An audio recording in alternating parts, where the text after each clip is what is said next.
And we have a bunch of filters here we've defined based on these patches of data we want to get rid of. So the first filter we're doing here is to remove all the rows which belong to turbine GE05 because it has a different rating than all the other turbines and it's considered as bad data. The next thing we're filtering out here are any negative values for active power. So we're making sure the value for active power is always greater or equal to 0, because again, that's bad value. Another filter we're doing here is to remove that yellow patch.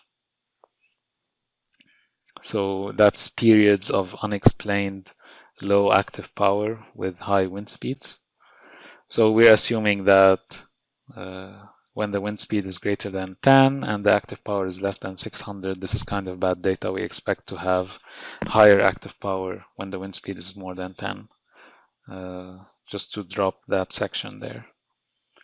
So I'm going to run that.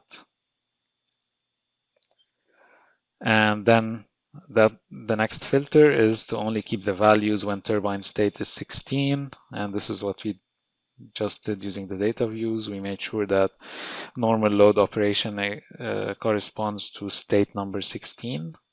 So we're going to run that. And the next thing is to remove any values which are when we have wind speeds greater than 300, because here the active power is kind of static after that. Doesn't change.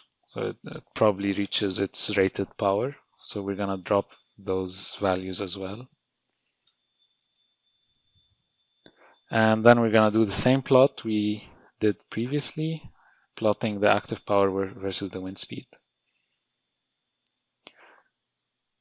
And now we should have a cleaner data set. So basically, just a clean data set showing that when the wind speed increases, the active power increases.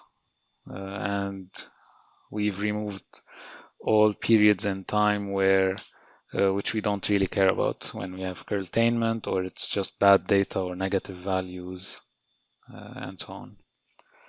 Now in the next lessons, we're going to work on this filtered out data set, this clean data set, if you will, and we're going to work on creating a machine learning model against that data set.